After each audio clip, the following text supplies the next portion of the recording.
hoy en día sí resulta necesario ponerse al día con lo que significan los deberes de transparencia, rendición de cuentas e integridad en la justicia.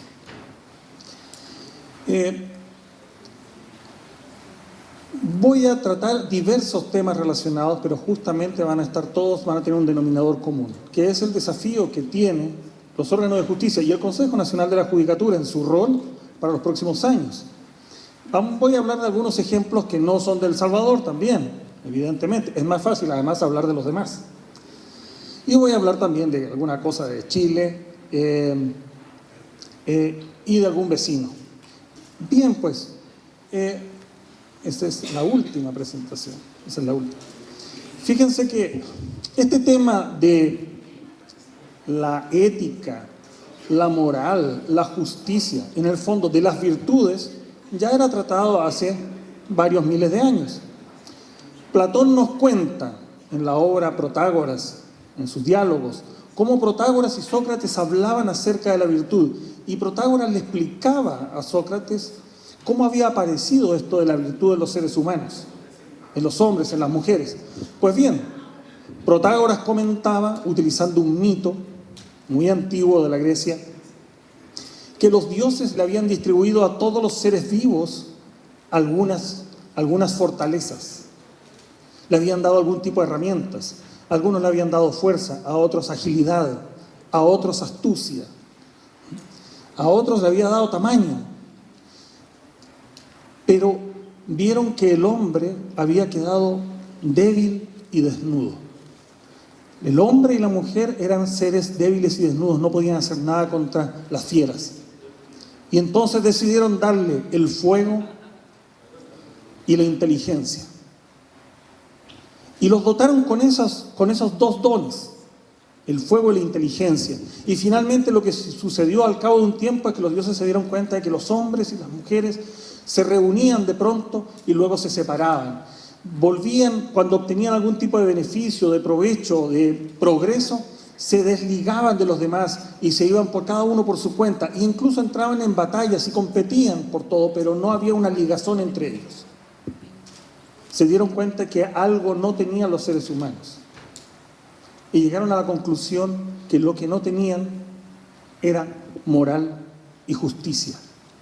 Aquello que los hacía ser parte de una misma ciudad, que los hacía compartir un mismo destino y ponerse de acuerdo pacíficamente resolviendo sus diferencias para construir un bienestar común.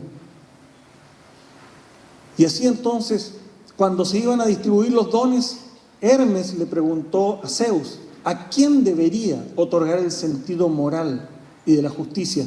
Y Zeus le dijo, a todos, y que todos sean partícipes. Pues no habrá ciudad si solo algunos de ellos participan. Además, impone una ley de mi parte, que al incapaz de participar del sentido moral y la justicia lo eliminen como una enfermedad de la ciudad. Si ha de existir la ciudad, nadie puede desatenderse. Estas son las ideas que dan lugar a la noción de política y a la noción de democracia desde los más antiguos tiempos de nuestra civilización occidental.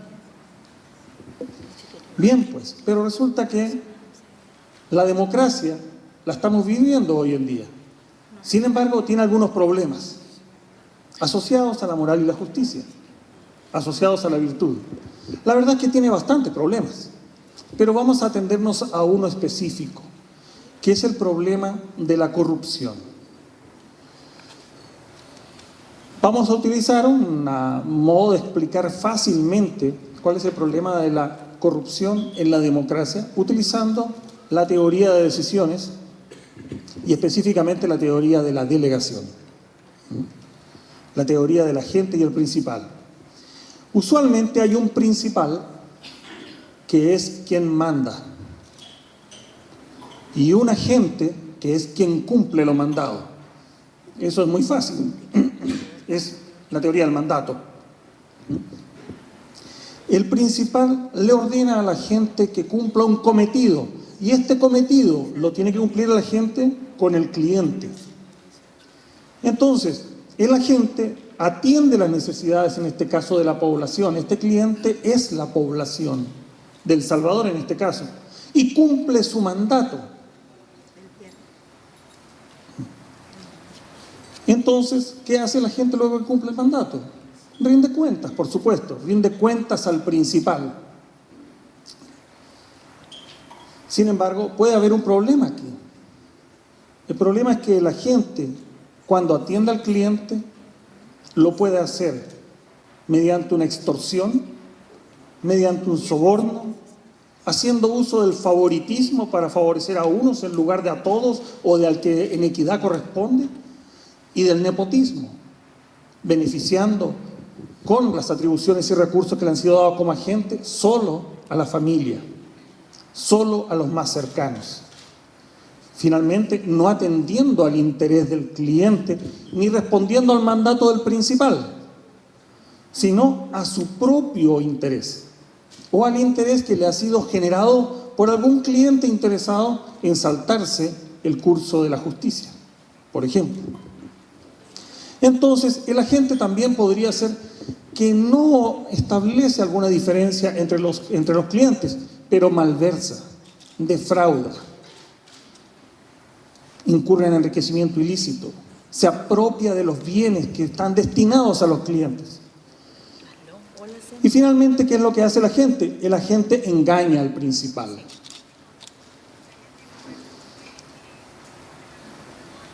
Bien, ¿cuál es el problema fundamental aquí? El problema es la delegación. Es un problema de la delegación que la economía y la teoría de las decisiones han estudiado durante muchas décadas. Básicamente, aquí hay un problema de asimetría de información. Hay una discrecionalidad que tiene la gente y una rendición de cuentas débil que tiene hacia el principal. Ese espacio de asimetría de información y de discrecionalidad es el que permite que se pueda engañar entonces al principal y por supuesto al cliente. En el caso de la democracia, el principal y el cliente son los mismos. Es el pueblo. Aquí hay un escenario para los conflictos de intereses de la gente, que pueden ser iniciados en el agente o provocados por el cliente, porque no todos los clientes quieren ser iguales tampoco. Esto es de ida y venida.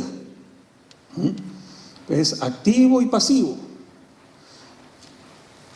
El problema de la delegación en la democracia es que no se toma en cuenta usualmente las motivaciones de los agentes y de los clientes. Y ese problema de la motivación del agente y el cliente, y en un contexto de asimetría de información, es decir, que no todos pueden acceder a la misma información sobre lo que está sucediendo, y de una debilidad de la rendición de cuentas, generan justamente corrupción. De eso vamos a hablar ahora, porque vamos a hablar de rendición de cuentas, vamos a hablar de integridad y vamos a hablar de transparencia, que justamente son las debilidades de un esquema tradicional como el que he señalado. Hablemos de ética primero, de la ética de los servidores públicos. La ética, básicamente, la ética pública consiste en asegurar el comportamiento correcto de quienes ejercen el poder. Claro, desde un punto de vista amplio, esa ética pública implica la ética de los ciudadanos, ciudadanas, pero también de las más altas autoridades del Estado. Sin embargo, hay que fijarse más en aquellos que tienen más posibilidad de ejercer un poder que afecta a todos. Y en ese caso, básicamente, cuando se habla de ética pública, estamos hablando del desafío de asegurar que haya buenos funcionarios y buenos ciudadanos. Normalmente se hace utilizando normas. Nuestros estados son normativos. No hay aquí una ética pública espontánea, como surge en la política o en el mundo social. En el mundo estatal, la ética se impone, se fortalece y se promueve a través de normas. En ese sentido, básicamente siempre está en contra de un deber ser. Y lo hace estableciendo deberes, obligaciones, prohibiciones y ciertos incentivos asociados a la integridad. Ahora bien, Normalmente se confunde integridad, honestidad, rectitud, probidad. Y no lo digo aquí en El Salvador solamente, en todos nuestros países latinoamericanos tendemos a utilizar el mismo término. A mí me gusta una expresión de Spencer Johnson que señala que la integridad es decirse la verdad a uno mismo. Es como cuando uno dice, esa persona es consecuente, esa persona es coherente. Lo que piensa, dice y hace son iguales. La integridad es decirse la verdad a uno mismo y la honestidad es decirle la verdad a los demás. Estaba viendo un video hace muy poco un video que me gusta mucho de un orador japonés, colombiano japonés, que habla sobre el tema de la ética. Y es muy bueno, él menciona una anécdota que le habría sucedido a él junto a su padre en Japón, cuando quería cruzar un semáforo. Él quería cruzar porque estaba apurado en la noche, un semáforo que estaba en rojo. Él iba caminando como peatón. Era tarde, de noche, no había nadie, no había vehículos, no había carros. Y él quiso pasar y se dio cuenta que su padre estaba parado al lado suyo, al lado del semáforo también. Y le dijo, ¿qué haces?, le dijo su padre. Voy a cruzar, no hay nadie. Pero el semáforo está en rojo, no puedes pasar. Pero ¿quién nos va a ver? Y el padre le dice, yo me estoy viendo. Yo me estoy viendo. Esa es una noción de integridad. Bien, pues, ¿cuáles son aquellos mecanismos que usualmente se utilizan para promover la integridad de los servidores públicos? Normalmente, normas. Muchas veces se traducen en códigos de conducta, códigos de comportamiento, códigos de ética. Son dos modalidades distintas. Un código de ética y un código de conducta son cosas totalmente distintas. Su modo de ser es distinto, su finalidad es otra y su practicidad es otra. Pero sin embargo, siempre hay algún tipo de código. Es como cuando a Moisés le dieron las tablas de la ley. Estas son las reglas que no puedes vulnerar. Sistemas de selección. Lo que ustedes hacen también, ustedes participan del proceso de selección. Sistemas de capacitación. Hay que mantener la capacitación sobre la ética, pero no puede ser una capacitación teórica. Tiene que ser una capacitación práctica. La ética es una herramienta práctica para la toma de decisiones que nos hacen felices, para la mejor toma de decisiones. La ética no es algo esotérico que está por ahí arriba. La ética, y especialmente la ética pública, tiene una sustancia y unas modalidades que le son propias. Si no se ponen en práctica, incluso en la capacitación, no generan efecto. De ahí que la ética, especialmente la ética pública, tiene que tener un mecanismo de capacitación que los haga activarse en conjunto, grupalmente. Porque uno aprende de ética en lo colectivo y aprende de los demás. Esto tiene una serie de repercusiones, pero no me voy a detener ahí. Las declaraciones patrimoniales y las declaraciones de intereses. Estoy utilizando un término que se utiliza en las convenciones internacionales anticorrupción. Todos los estados deben promover el establecimiento de declaraciones de patrimonio y de intereses de sus más altas autoridades y de los servidores públicos. Estas son de distinto tipo, pero básicamente deben tender a ser públicas. Sabemos que en un ámbito de inseguridad eso debe tener algún tipo de restricción. Efectivamente, en Colombia no son públicas, en Argentina son semipúblicas, en Chile son públicas, pero debe haber algún tipo de declaración patrimonial y de los intereses que puede tener una persona, un candidato, un funcionario público, un servidor, en lo social, en lo político, en lo económico. Procedimientos de control. Debe haber procedimientos de control interno dentro del sistema. Control financiero, control de recursos humanos, control contable. Debe haber procedimientos de auditoría, debe haber procedimientos investigativos y disciplinarios. Me llama la atención que haya un gran número de denuncias dentro del Poder Judicial. De hecho, el Consejo de la Judicatura ha recibido denuncias, muchas denuncias. Esto pasa en todos los poderes judiciales. Muchas denuncias y poca capacidad para atender a las denuncias. Hace poco se publicó un estudio sobre las oficinas de denuncia en entidades públicas de El Salvador. Muy interesante, se los recomiendo, fue publicado la semana pasada y está en la página web de Funde, de la organización Funde. Muy interesante los hallazgos que da. Debe haber publicidad y rendición de cuentas, debe haber alguna capacidad de exposición de la función pública, de cómo se ejerce, de cómo se utilizan los recursos. Eso en materia de promoción de la integridad o de la ética pública en la función. En materia de transparencia, digamos que la transparencia normalmente se asocia muchas veces en lo común con la anticorrupción, pero eso no es anticorrupción. La transparencia es una cualidad que implica que se puede ver a través de los objetos, de las personas, de las entidades. En el ámbito público, la publicidad es una nueva regla de actuación que no existía antes. Solo en los años 90 comenzaron a implementarse iniciativas de transparencia en los estados. Fue traído desde, por supuesto, la cultura de transparencia desde otras latitudes, del mundo anglosajón y del mundo nórdico. Las leyes de acceso a la información, luego de todas esas políticas, una lucha de 10 años por implementarlas, solo tuvieron existencia a contar del año 2000, empezando por México.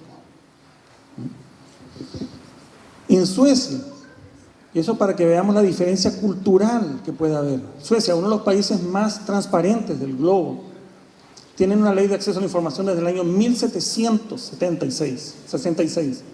Eso es para que nos demos una idea de que no es tan fácil implementar la transparencia tampoco. ¿Es necesaria? Sí. ¿Es conveniente? También. ¿Es virtuoso? Por supuesto. ¿Toma tiempo? Toma tiempo. ¿Ok? Ahora, básicamente este principio se traduce en el deber estatal y el derecho ciudadano a que sea conocido su accionar y sus recursos. Básicamente se traduce en un deber de transparencia activa y en un deber de transparencia pasiva. La transparencia activa consiste básicamente en que el Estado, sin necesidad de requerimiento ciudadano alguno, debe publicar información valiosa sobre lo que es y lo que está haciendo. Y eso normalmente está establecido como estándar en las leyes de acceso a la información pública. ¿Qué es lo que debe publicarse? ¿Qué es lo que el Consejo ha actualizado trimestralmente? Por ejemplo, la información, eso está cumpliendo justamente con la ley de acceso a la información pública. Y la transparencia pasiva básicamente se traduce en el derecho de acceso a la información pública, un derecho humano, el derecho a preguntar.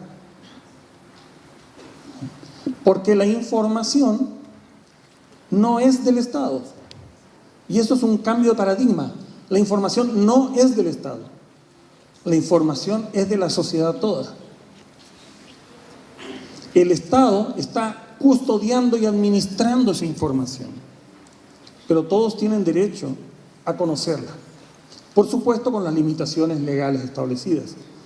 Entonces se trata de un cambio cultural.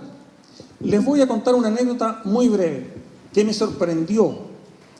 Hace unos 10 años fui a hablar junto con un grupo de personas de la sociedad civil. En ese tiempo fuimos a hablar con el presidente de la Corte Suprema de Chile, don Marcos Libedinsky. Un hombre que durante 40 años en vida judicial se caracterizó por la lucha por los derechos humanos. Una persona íntegra, con un alto prestigio en la academia, en la judicatura y en la sociedad toda. ¿Qué le fuimos a pedir al señor presidente de la Corte Suprema de Chile? Que transparente los nombramientos, que transparente los recursos, que transparente las decisiones, que no solamente estén en el papel y estén publicadas a la salida de la sala respectiva, sino que sea todo puesto en la página web del Poder Judicial. Sus declaraciones de patrimonio e intereses, todo. Y eso me sorprendió, él se sorprendió. Y nos dijo, es decir, que tenemos que no solo ser rectos, sino que tenemos que además comprobar que lo somos como si fuésemos delincuentes. Sí, señor presidente. Él se resistía, un hombre de los derechos humanos, un hombre con una larga trayectoria de justicia, se resistía a la noción de transparencia porque era casi una afrenta tener que mostrarle a los demás que él se estaba comportando adecuadamente. Sin embargo, él impulsó cambios justamente de transparencia en el Poder Judicial. Y hoy en día el Poder Judicial chileno realmente tiene unos muy buenos estándares de transparencia, pero ese es un cambio cultural, si se fijan. Durante toda nuestra vida republicana, nuestros países y nuestros estados han valorado la información como algo que no se debe compartir, que el Estado es dueño de ella y que no lo debe compartir. Y esto es distinto, es un cambio de paradigma. Ahora la información es de todos. La rendición de cuentas. Vamos a la rendición de cuentas. Hay una noción de que la rendición de cuentas puede ser un evento público donde alguien va, habla y se va. O sea, llega a algún lugar, habla, se retira. No hay preguntas, no hay comentarios, no hay exposiciones. Nadie más lo conoce, solo los invitados. Es decir, no es una rendición de cuentas, es un discurso. Normalmente un discurso. Aquí nos han mostrado, yo les felicito, las acciones que han tomado y lo que piensan hacer. Eso es algo valioso. Pero el solo discurso no es rendición de cuentas. Es un deber que surge entre mandantes y mandatarios. Y la rendición de cuentas es un concepto bastante más complejo. Consiste en la obligación de políticos y funcionarios de informar sobre sus decisiones y de justificarlas en público, sumado a la capacidad de sancionar a políticos y funcionarios en caso de que hayan violado sus deberes. La sanción puede ser social, puede ser política, puede ser económica. Nosotros estoy involucrado en un proyecto bien interesante, estamos apoyando proyectos para monitorear la transparencia del financiamiento y la democracia interna de los partidos políticos. Para los partidos políticos esto es un shock, por supuesto, es decir, estar dispuestos a transparentar sus finanzas y su democracia interna. Se ha establecido un centro de monitoreo justamente de la transparencia del financiamiento y de la democracia interna de los partidos. Para ellos es un shock. Pero el hecho de publicar los datos genera una sanción. Es una sanción social. E impacta, ¿por qué impacta? A través de los votos. Bueno, en otros países se establecen sanciones como la destitución en caso de que la rendición de cuentas no sea satisfactoria. Bien, vamos a la actualidad ahora. Estábamos en Grecia, nos hemos pasado un poco por algunos aspectos conceptuales. ¿Cuáles son las preocupaciones y temores más grandes de la población hoy en día? De acuerdo a una encuesta en los 30 países más poblados y más desarrollados del mundo que hace el barómetro de la confianza de Edelman, nos muestra que la corrupción es la preocupación más grande que afecta a un 69% de la población de estos países. Y como temor, el 40% de esa población. Más que la globalización, pero muy vinculado a la erosión de los valores sociales. La inmigración, el ritmo de la innovación que hace que todo cambie. Ahora, habiendo una gran preocupación y un temor sobre la corrupción y el efecto que produce la corrupción sobre la vida cotidiana, también hay muchos estudios que ya comprueban que hay una relación entre percepción de la corrupción y confianza. A mayor percepción de la corrupción, menor confianza en el gobierno o en la entidad pública. Estos estudios hechos por la Gallup nos muestran básicamente que mayor corrupción implica mayor deslegitimación, menor confianza ciudadana. Y con ciudadana me refiero también a las empresas. Ahora, por otro lado, este estudio nos muestra que la población que está menos informada, llamémosle la población masiva, con un conocimiento limitado e información limitada desconfía más que la población que es informada. Es decir, en cada uno de los países en que se hizo el estudio, la población que estaba informada sobre lo que estaba sucediendo en el Estado confiaba un 10% más a lo menos, y hasta un 15% más que aquella que está desinformada. La desinformación genera desconfianza. De ahí la importancia de tener información disponible. Ahora, por supuesto, la información no solo depende de que las entidades públicas publiquen información, ni que haya un pleno respeto al derecho de acceso a la información pública. Aquí la educación de la población es fundamental, porque la gente primero accede, la manera de acceder a información es a través de su educación. Si no obtiene en su educación la capacidad de preguntar, de analizar y de utilizar esa información para el mejoramiento y el bienestar en su vida cotidiana, no va a poder, por mucho acceso a la información que haya y mucha transparencia activa, no le va a servir de nada. Tiene que haber educación y tiene que haber transparencia. Entonces, ¿a qué conclusión llega este estudio? A que hay una tensión por un cambio. Hay una tensión porque se está cambiando de un modelo viejo en que las élites administran las instituciones para el pueblo, para hacer cosas para el pueblo, a un modelo nuevo en que las instituciones trabajan con el pueblo, con la comunidad, con los ciudadanos y ciudadanas. Entonces, esa es la tensión que existe hoy en día en muchas sociedades, y lo vamos a ver. Este es el mapa de la corrupción que todos conocemos. Anualmente se publica el índice de percepción de la corrupción de Transparencia Internacional. Mientras más oscuro el color, peor es la situación en materia de percepción. Y mientras más claro, mejor. Bien, entonces, ahora este es un índice de percepción. Y esta es una gráfica que representa este índice para tener una idea inmediata de qué es lo que arroja, digamos. Claramente, Latinoamérica no está en la mejor posición. Es decir, mientras más rojo y más oscuro es peor, según este índice, y mientras más amarillo, mejor o más claro. Por supuesto, en este índice normalmente están países escandinavos, algunos países europeos, Canadá, Nueva Zelanda, Australia.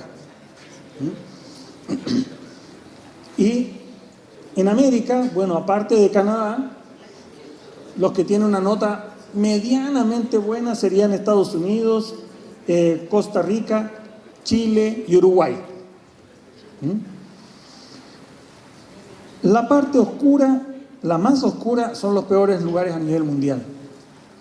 Y la parte roja son malas noticias.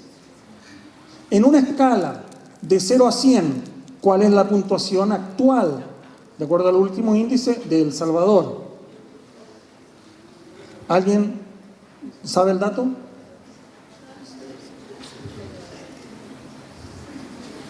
Sí. 36.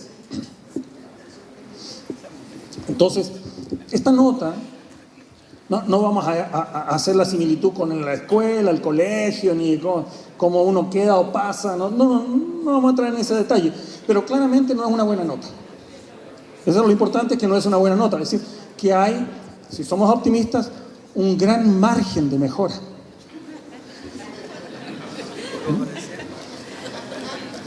Ahora, eso sí, hay países que han mejorado, y les ha tomado 10 años, 15 años, pero lo han hecho.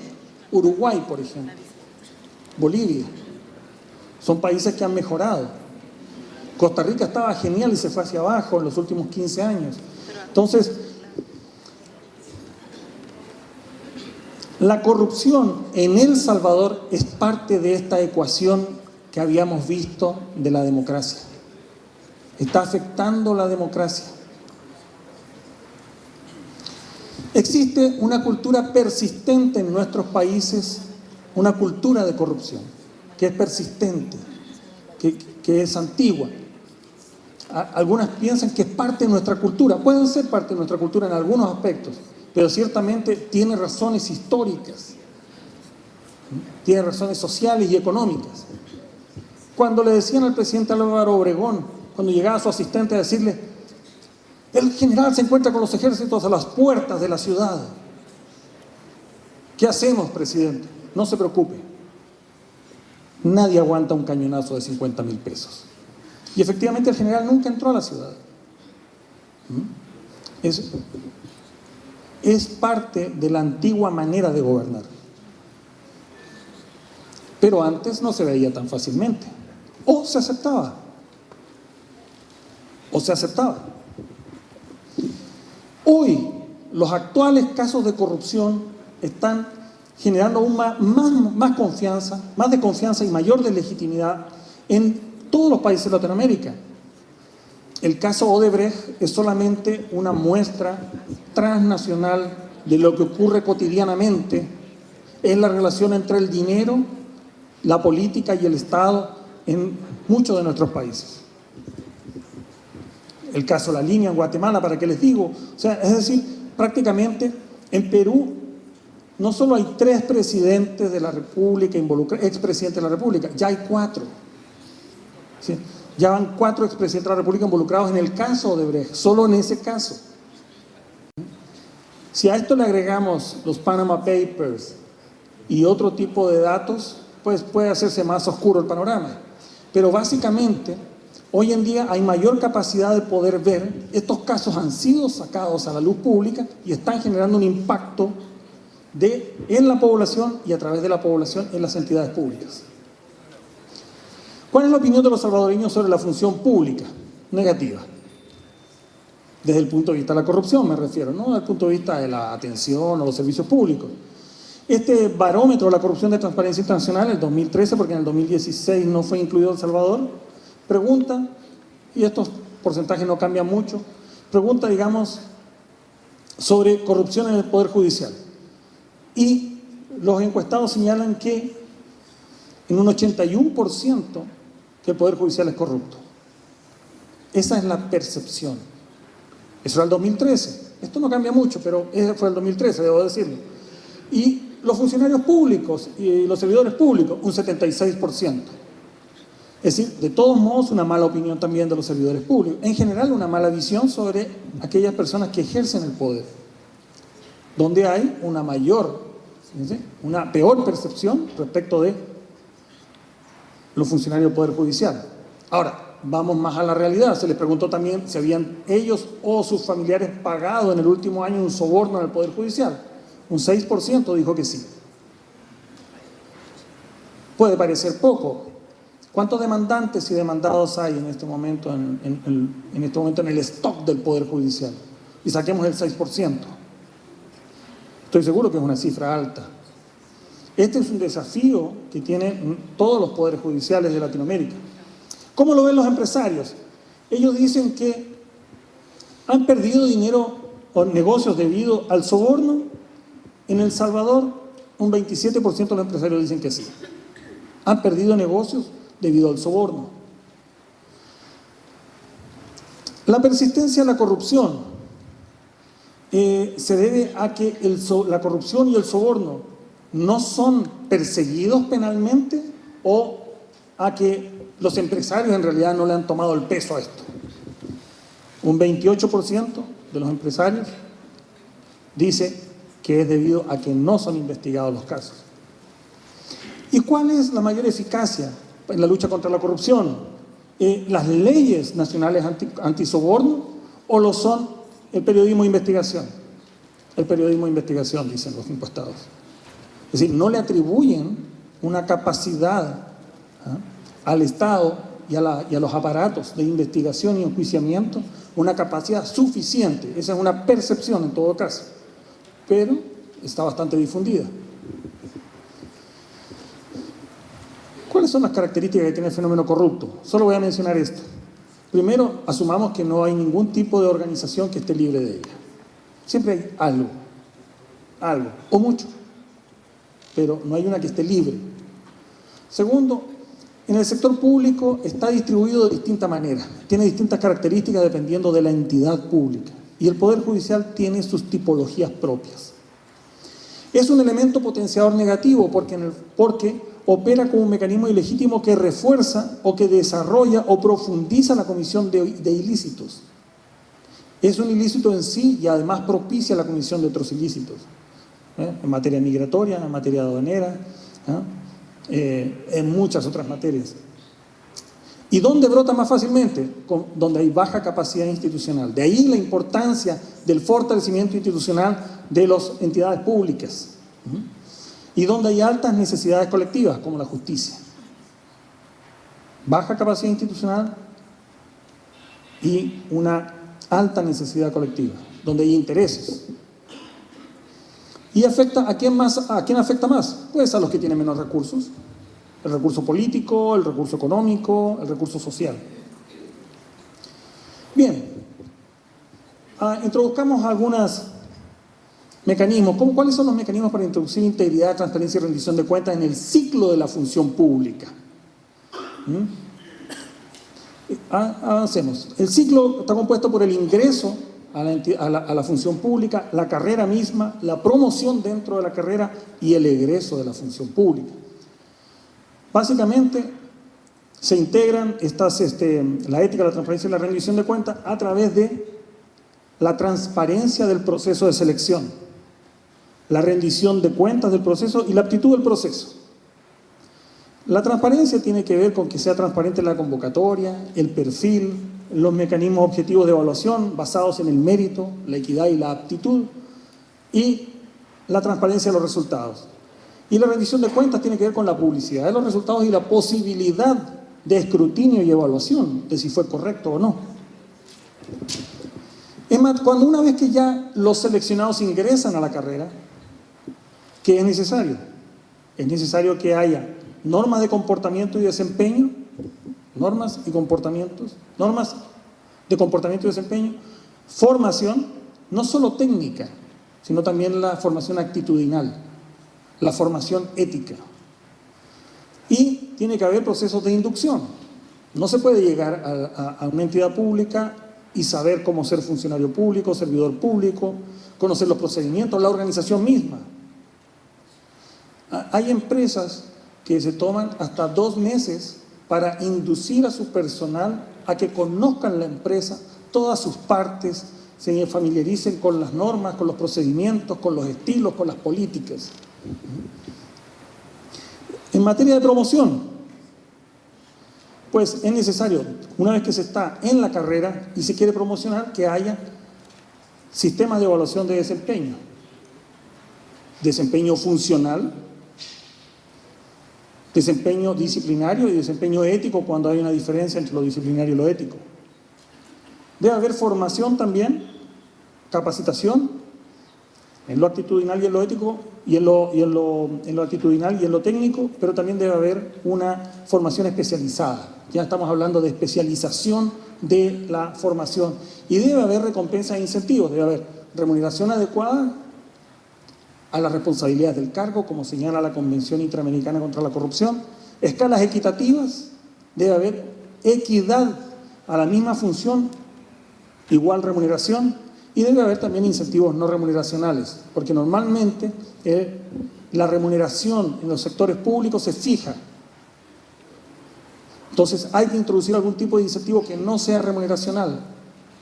Por lo demás, los incentivos remuneracionales tienen límites en su eficacia. Normalmente tienden a ser ineficaces alcanzado cierto nivel.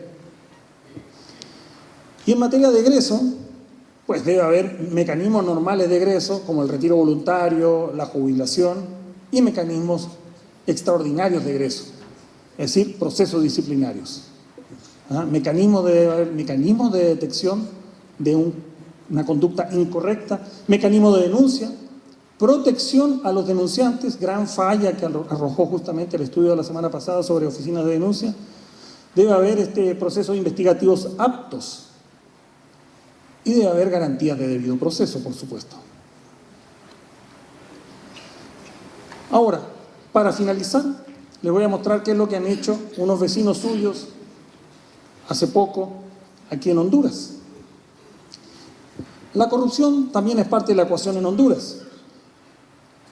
Su puntuación es de 30. Entonces, algunos dirán, nos salvamos. Nosotros tenemos 36. Es verdad, pero el margen de error del estudio del índice de percepción de la corrupción puede llegar a ser, en el caso de países con pocos referentes, en este caso El Salvador y Honduras tienen 7 fuentes de información, el 6 es el mínimo, 12 es el máximo, 6 aumenta el rango de error y entonces el rango de error puede ser de hasta 10 puntos. Por lo tanto, bien pueden estar igual que Honduras, o Honduras puede estar mejorcito que ustedes, pero básicamente son países vecinos, son países que están uno al lado del otro, que han compartido una historia, que tienen algunas características políticas e institucionales similares, sociales también, tienen la mayor parte de los mismos problemas y tienen mala nota. ¿Cuál es la percepción sobre la justicia en Honduras? Pues pésima, porque la cultura de la impunidad está fuertemente arraigada. Dice ahí el Carlos Hernández, presidente del capítulo hondureño de Transparencia Internacional, que en todos los estados existe la corrupción, pero parece que en países como el nuestro se diseñaron los sistemas para promoverla. O sea que el sistema en sí es corrupto. Miren lo que dice también otro de ASJ, dice: durante más de 3 décadas la respuesta total en cuanto a investigación, judicialización y castigo a la corrupción ha sido poco efectiva, lo que ha derivado en impunidad. Entonces, 3 décadas, ese es el balance. Decía un experto, un magistrado español que estuvo hace poco allá, decía: cuando se investiga la corrupción de los políticos, no es razonable que sean jueces nombrados por los políticos los que investigan, porque es como si los propios políticos se absolvieran a sí mismos. Esos son los desafíos que tenía hasta el año pasado y comienzo de este año la justicia. Bueno, todavía la tiene la justicia hondureña, pero tomaron la decisión de crear una justicia anticorrupción, una jurisdicción anticorrupción. Y hicieron un proceso de selección de jueces y magistrados de esta jurisdicción anticorrupción. Claro, tiene las etapas típicas, la convocatoria, la admisión, este proceso de selección, la admisión, la evaluación, pero introdujeron pruebas de confianza. Aplicaron o postularon 103 personas al cargo de juez anticorrupción y de magistrado anticorrupción. Entonces, el primer filtro fue la admisibilidad de la documentación solicitada. 25 requisitos comprobados documentalmente se les pidió. El 100% de quienes aplicaron cumplieron ese requisito, los 25 requisitos. Luego pasaron a la etapa de evaluación. Y ahí hubo una evaluación curricular, evidentemente, una evaluación de conocimientos. La evaluación de conocimientos fue hecha por un panel tripartito de academia, sociedad civil y Corte Suprema, donde hicieron además una batería de preguntas, las cuales fueron sorteadas en el momento de la prueba. De tal manera que no había un test en el momento prediseñado. No era posible que se filtraran las preguntas y las respuestas. Hubo una evaluación de aptitudes a través de entrevistas, y las entrevistas fueron grabadas y transmitidas en línea en el momento, fue en vivo. Había un set de preguntas, había una serie de criterios específicos que estaban preestablecidos, concordados, y se hicieron entrevistas públicas a todos los candidatos. Solo un 27% pasó esa prueba, la prueba curricular de conocimientos y de aptitudes.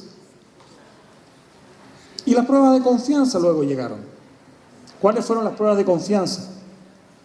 La prueba psicométrica, la prueba toxicológica, que tiene que ver con el consumo de drogas y sustancias psicotrópicas, la prueba poligráfica.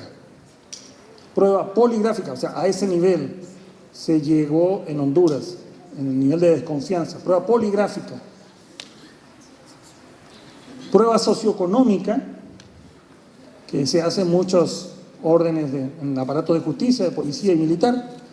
Y la prueba patrimonial, donde se accedió incluso a información de la banca.